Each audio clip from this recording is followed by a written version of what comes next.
Salut la famille, bienvenue à tous. Nous repartons vers l'est du Congo, où les opérations de nettoyage se poursuivent sur tous les fronts. Nous accueillons Papa Patrick Bolima à Kisangani et à Monsieur Bonaventure Amesi Mwenga, Paulo Ngonga Wilo à Luanda. Quand la famille s'agrandit, même les tambours battent plus fort. Ici, on ne fait pas de salutations timides. On accueille comme au marché de Kisangani, avec bruit, chaleur et un peu de danse improvisée. Avant de plonger dans le sujet, nous souhaitons accueillir nos nouveaux spectateurs dans la famille. Comme Juna Peba, soyez les bienvenus. N'oubliez pas de vous abonner et d'activer la cloche de notification pour être alerté dès que nous publions de nouvelles vidéos. Quand tu entres dans la maison, frappe la cloche pour qu'on sache que tu es là.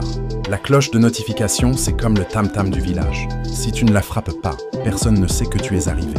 Et nous, on veut que tout le monde sache. Aimez la vidéo et partagez-la avec vos proches, comme le fait Zorobabel Kamboulou. Sosten Kazanzu. Quand tu trouves un bon plat, tu invites tes voisins à goûter. Zorobabel Kamboulou ne garde pas la vidéo pour lui. Il la partage comme du foufou bien chaud. Et franchement, qui refuse du foufou? Godé Fouala Kilolo à Kassangoulou. Quand tu caches des couteaux dans la forêt, attends-toi à ce que les singes les trouvent. Allons au fait, et la lumière se fera. Lubanga pensait que ses armes dormaient tranquillement sous les arbres. Mais les FRDC ont transformé la forêt en détecteur de mensonges. Résultat, les rats sortent avec leurs valises pleines de fusils. Les mouches de Lubanga sortent des forêts. En Ituri, les FARDC poursuivent leur nettoyage.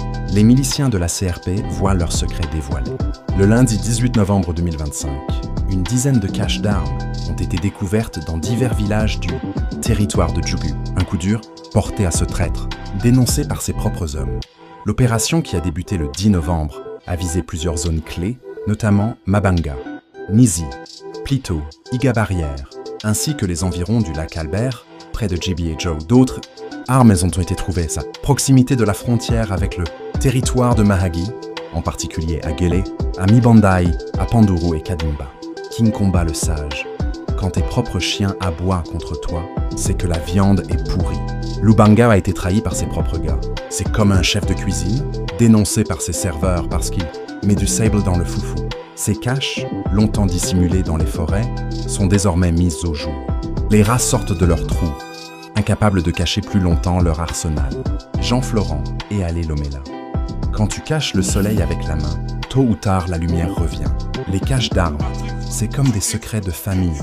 Tu peux les enterrer, mais un jour, les voisins en parlent au marché. Après 6 jours de combat, les FARDC annoncent avoir démantelé de nombreuses positions ennemies et récupéré un arsenal. Conséquent, 108 fusils AK-47, 4 mitrailleuses PKM, des munitions, des produits pharmaceutiques, plusieurs effets militaires. Un arsenal fourni par l'Ouganda, soi-disant partenaire de la RDC, mais en réalité complice des ennemis du Congo. Monde à l'envers. Grégoire Sombolayi à Kinshasa. Quand le voisin te prête du sucre, mais cache du poison, méfie-toi de son sourire. L'Ouganda joue au bon voisin, mais derrière la clôture, il livre des AK-47 comme des bonbons. Bref, un épicier hypocrite. Cette découverte marque une avancée majeure dans la sécurisation de l'Ituri. Les FARDC montrent qu'elles peuvent frapper fort et neutraliser les marionnettes des pays voisins. Mais cette victoire révèle aussi la naïveté de certains Congolais qui, par leur complicité ou leur silence, affaiblissent la nation. Ceux-là devraient perdre leur nationalité sans condition, comme Joseph Kabila, symbole de cette trahison. Jones Kapemboa en Zambie. Quand tu dors avec le voleur, tu te réveilles sans oreiller. Les complices internes, c'est comme des termites dans une maison.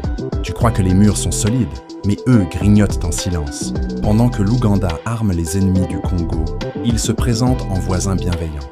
Le lundi 17 novembre, un groupe de soldats congolais, qui avait franchi la frontière lors de la chute de Goma, a été remis officiellement aux autorités du Nord Kivu au poste frontalier de Kasindi Luberiha, Titi Chilumba en Namibie. Quand le serpent te rend ton poulet, c'est qu'il a déjà mangé les œufs.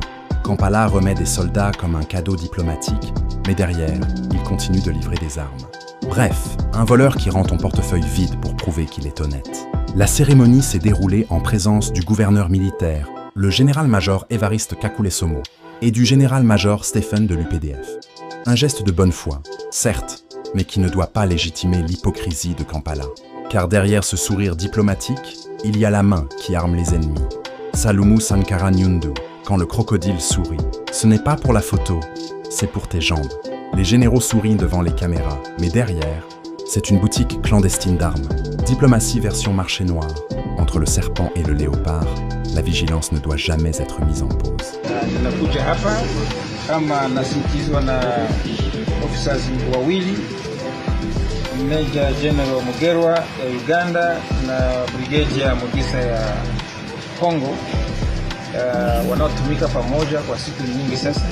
Tunakuja hapa witness ama kushuhudia jinsi immigration ya Uganda inarudisha kwa immigration ya Kongo askari wa Kongo waliojisalimisha kutoka huko sehemu wajambazi wanamiliki nchi pande kidogo ya province ya kwetu, wakaingia Uganda. Na tumefurahi kuona wale askari walikuwa huko kama wanatunzwa vizuri, walikuwa kwa nchi ndugu na rafiki. Nashukuru sana kwa viongozi ya jeshi ya Uganda kwa kufanya kazi hiyo na kuwarudisha hapa Kongo leo. Basi nitakuja kama kunakuwa kesi zingine kama hizo pande ya Kongo ama ya Uganda, lazima tuendelee kwa utulivu na urafiki.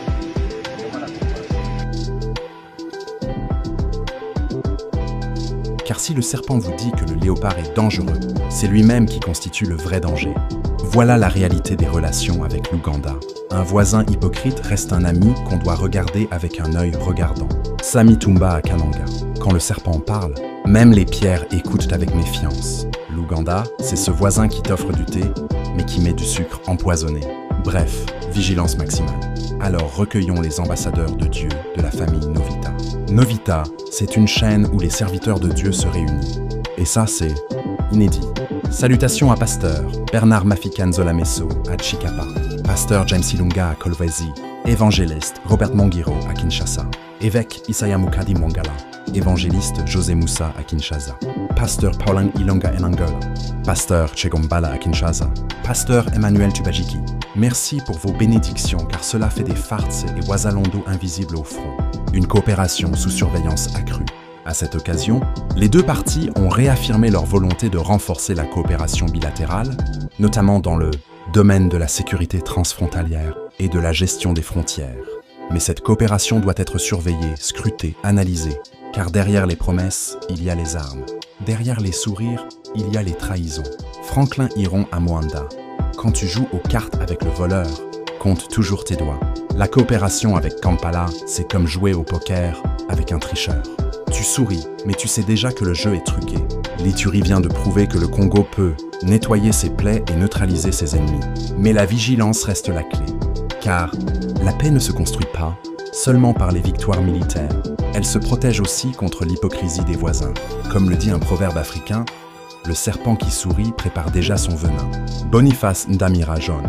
Quand le serpent danse, c'est pour mieux cacher ses crocs. L'Ituri a montré que le Congo s'est frappé. Mais la vraie victoire, c'est de ne jamais se laisser endormir par les sourires diplomatiques. La République démocratique du Congo est en train de rapatrier ses réfugiés provenant des pays voisins après avoir fui les conflits dans l'est du pays. Cependant, il est important de rester vigilant, car certains pays aux intentions malveillantes semblent préparer un nouveau groupe de membres de la communauté Banyarwanda, alors que la RDC fait déjà face aux conséquences de sa décision d'accueillir les survivants du génocide rwandais. Monsieur Willy Claude Mpandamadi à Goma. Quand tu ouvres ta porte au serpent, il entre avec ses cousins. Le Congo veut accueillir ses enfants, mais certains voisins veulent glisser des bonus dans le lot. Résultat, tu crois recevoir ta famille, mais tu finis avec des squatteurs. Actuellement, environ 510 000 réfugiés se trouvent sur le sol congolais, principalement en provenance du Rwanda, mais également d'autres nations d'Afrique centrale et d'ailleurs. La prudence est de mise. Il est préférable de privilégier l'accueil des véritables Congolais et non ceux qui pourraient avoir des intentions nuisibles. La RDC ne doit plus souffrir des conséquences des populations d'autres pays qui pourraient causer des problèmes à l'avenir, comme les Tutsis de Minembwe. Papa Frank Biako. Quand tu invites trop de monde à dîner, même les assiettes protestent. 110 000 réfugiés, c'est comme organiser une fête où tout le quartier débarque.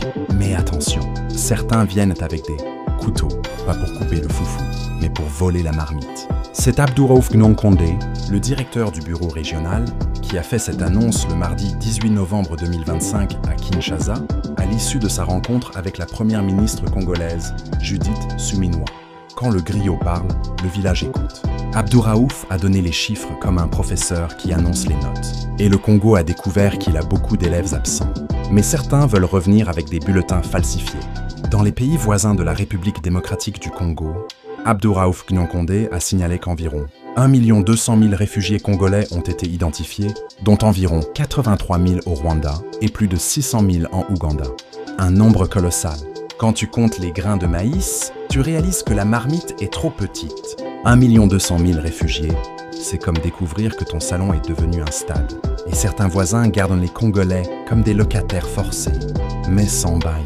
Les discussions qu'il a eues avec la chef du gouvernement congolais ont mis en lumière les priorités humanitaires, les défis persistants et la situation des réfugiés et des personnes déplacées en RDC. Oui, il est essentiel que les Congolais puissent retourner dans leur pays. Toutefois, il est crucial de veiller à ce que des éléments nuisibles ne pénètrent pas, pouvant créer de nouveaux dangers. Quand tu balayes ta maison, ne laisse pas les ordures sous le lit. Le rapatriement, c'est bien. Mais si tu laisses entrer les nuisibles, c'est comme nettoyer ta cour et inviter les rats à s'installer dans ta cuisine. Ainsi, le HCR doit s'assurer d'une identification précise des personnes congolaises et de celles qui ne le sont pas, afin d'éviter de nouveau de piéger les Congolais. En effet, c'est le Congo qui accueille ces réfugiés, mais qu'en est-il des réfugiés rwandais présents en RDC depuis des décennies, notamment à Minembwe, qui s'identifient même comme Congolais? C'est ainsi que les choses devraient être gérées, car il y a des Congolais et des hommes ayant les dents exposées au soleil. Et ça, ce n'est pas du tout congolais. Quand tu mélanges les chèvres et les hyènes, ne t'étonne pas si la nuit devient longue. Le Congo veut accueillir ses enfants, mais certains voisins veulent glisser des cousins éloignés dans le lot. Résultat, tu crois recevoir ta famille, mais tu finis avec des squatteurs qui réclament la maison. La réintégration des personnes déplacées est un sujet central.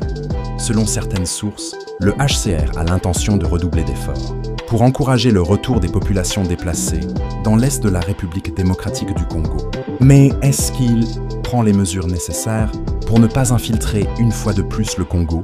Quand tu ouvres la porte sans regarder, même les voleurs entrent avec les invités.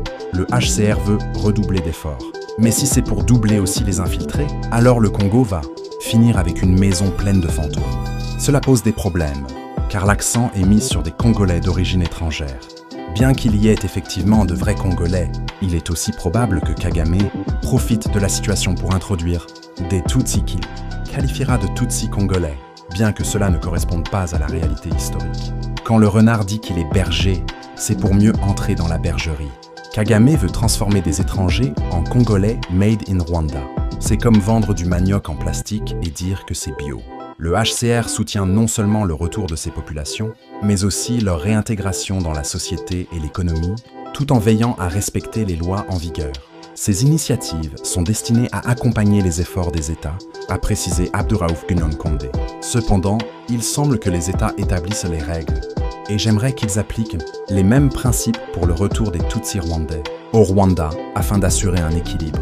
Quand tu prêtes ta machette, assure-toi qu'elle revienne dans ton champ. Le Congo accueille, mais le Rwanda garde. Bref, c'est comme prêter ton vélo et voir ton voisin organiser une course avec. Lors de cette réunion, la première ministre, Judith Suminwa, a appelé le HCR à renforcer son efficacité sur le terrain et à accélérer les efforts pour le retour et la réintégration des populations. Quand tu veux accélérer, assure-toi que le frein n'est pas cassé. Judith Suminwa demande d'aller plus vite. Mais si le HCR accélère sans vérifier les passagers, le Congo risque de finir avec des clandestins en première classe. Mais toutefois, il est important de noter que Madame Suminwa ne mentionne pas le retour de ceux qui ont fui le Rwanda. Cela ressemble à encaisser des buts à la dernière minute de jeu comme dans le football, rendant ainsi difficile toute chance de revenir à un score équitable. Quand tu joues au foot et que l'arbitre ajoute du temps, attends-toi à des surprises. Le Congo encaisse des buts diplomatiques, comme une équipe qui défend bien, mais qui se fait piéger à la 90e minute. Et l'arbitre lui applaudit. Tel Aviv et le Congo en quête de puissance militaire. Une délégation stratégique pour redynamiser les forces congolaises. Quand tu veux réparer ta maison, tu cherches le meilleur maçon. Le Congo est allé à Tel Aviv comme un client sérieux, pas pour acheter des jouets, mais pour commander des bulldozers militaires. Et ça, ce n'est pas du bricolage. Fin octobre, les autorités congolaises ont envoyé une délégation de haut niveau de l'état-major des FARDC à Tel Aviv. Objectif: accélérer la reconstruction des capacités militaires de l'armée congolaise. Une initiative qui, malgré les controverses liées à Israël, apparaît comme une décision pragmatique. Car si cette coopération permet de renforcer la défense nationale, alors elle est profitable pour la RDC. Le reste importe peu. Quand tu as faim, tu ne demandes pas si la marmite est jolie. Tu veux qu'elle chauffe. Les critiques sur Israël, le Congo les a laissés à la porte. Ici, on ne cherche pas des débats, on cherche des drones. Point final. Cette mission confidentielle visait à établir des contacts stratégiques et à tenir des réunions avec les responsables. Elbit Systems, l'un des géants de l'industrie israélienne de défense. Quand tu veux apprendre à frapper, tu vas chez le maître du tambour. Elbit Systems, ce n'est pas une boutique de jouets. C'est l'endroit où même les moustiques militaires sortent équipés de lunettes de vision nocturne. Une histoire ancienne et un retour aux sources. Israël n'est pas un nouveau partenaire pour le Congo. Depuis l'époque du Zaïre, cet État a joué un rôle majeur dans la formation militaire. Ce n'est qu'après la rupture décidée par Mobutu, qui avait choisi de privilégier l'Égypte comme formateur de l'armée zaïroise, que les relations se sont refroidies. Quand tu quittes le forgeron pour le menuisier, ne t'étonne pas si tes armes deviennent des chaises. Mobutu avait changé de fournisseur comme on change de tailleur. Résultat, l'armée zaïroise s'est retrouvée avec des habits trop larges et des bottes trouées. Aujourd'hui, ce retour vers Tel Aviv marque une continuité historique. Il confirme que la RDC cherche à s'appuyer sur des partenaires solides, capables de lui fournir une expertise militaire, moderne et des technologies de pointe. Quand tu veux planter un arbre solide, tu choisis une terre dure. Le Congo ne veut plus des partenaires qui vendent des promesses en papier. Il veut des missiles qui ne s'effacent pas sous la pluie. La volonté de la modernisation, de l'appareil sécuritaire de la RDC. Cette démarche traduit une volonté claire. Moderniser et renforcer l'appareil militaire congolais. Dans un contexte où le pays fait face à des agressions répétées de la part des forces rwandaises et de leurs alliés, il est vital de disposer d'une armée capable de défendre efficacement la souveraineté nationale. Quand tu sais que les hyènes rôdent, tu ne dors pas sans ton bâton. Les FARDC veulent passer du bâton au bazooka. Et ça, c'est une évolution darwinienne que Kigali n'avait pas prévue. La RDC ne peut plus se contenter de réagir. Elle doit anticiper, se préparer, se doter d'outils modernes. Et pour cela, les partenariats internationaux deviennent indispensables. Quand tu attends que la pluie tombe pour chercher ton toit, tu finis trempé. Humour. Le Congo ne veut plus courir sous la pluie. Il veut construire un abri en béton armé. Un message fort à Kigali. Cette fois, il est peu probable que Paul Kagame tente de suivre la même voie. Lorsque le président Tshisekedi avait ouvert des contacts avec Erdogan, le président turc, Kagame s'était empressé de chercher à s'infiltrer dans cette relation. Mais Israël est une autre dimension. Tel Aviv n'est pas Ankara. Et cette coopération pourrait bien marquer une ligne rouge que Kigali n'osera pas franchir. Quand tu joues avec les allumettes, évite de t'approcher du volcan. Kagame peut imiter Ankara, mais Tel Aviv, c'est une autre ligue. Ici, même les moustiques volent avec des radars. Le message est clair. Le Congo cherche à se renforcer, à se moderniser, à se préparer. Et cette préparation n'est pas une menace, mais une garantie de souveraineté. Quand tu mets des serrures solides, ce n'est pas pour attaquer, c'est pour dormir tranquille. Le Congo ne prépare pas une guerre, il prépare son sommeil. Mais attention, un sommeil avec des drones qui veillent. C'est une leçon à retenir. La RDC doit comprendre que sa survie et sa dignité passent par une armée forte. Les accords diplomatiques, les cessez-le-feu imposés, les négociations biaisées ne suffisent pas. Seule une force militaire modernisée peut garantir une paix durable. Quand tu veux la paix, prépare tes armes. Les signatures, c'est bien pour les mariages. Mais pour la paix, il faut des chars. En s'ouvrant à Israël, le Congo fait un choix stratégique. Un choix qui peut déranger, mais qui répond à une nécessité vitale, protéger la nation. Quand tu choisis ton bouclier, tu ne demandes pas s'il est joli, mais s'il arrête les flèches. Le Congo n'a pas choisi Israël pour les décorations, mais pour les drones qui ne ratent pas leur cible. Tel Aviv n'est pas seulement une destination diplomatique. C'est un symbole de la volonté congolaise de se reconstruire, de se moderniser, de se préparer. Et face aux menaces régionales, cette coopération pourrait bien être la clé d'une nouvelle ère militaire pour la RDC. Comme le dit un proverbe africain, celui qui veut la paix prépare ses armes. Quand tu veux dormir tranquille, assure-toi que ton fusil n'a pas de poussière. Tel Aviv n'est pas une promenade touristique, c'est une salle de sport militaire où le Congo vient s'entraîner pour ne plus jamais être surpris. Merci infiniment d'avoir regardé cette vidéo jusqu'au bout. Nous espérons que vous avez trouvé notre contenu aussi passionnant qu'enrichissant. Votre engagement signifie énormément pour nous. Alors, Si cette vidéo vous a plu, n'oubliez pas de la liker, de la partager avec vos amis et de laisser un commentaire ci-dessous. Un grand merci à nos fidèles abonnés pour votre soutien continu. Vous êtes la force qui nous pousse à continuer de créer et de partager. Et si vous êtes nouveau ici, bienvenue dans notre communauté. Nous serions ravis de vous compter parmi nous. Alors n'oubliez pas de vous abonner et de cliquer sur la cloche pour ne manquer aucune de nos futures vidéos. Rejoignez la communauté Novita TV et ensemble, continuons à explorer, apprendre et grandir.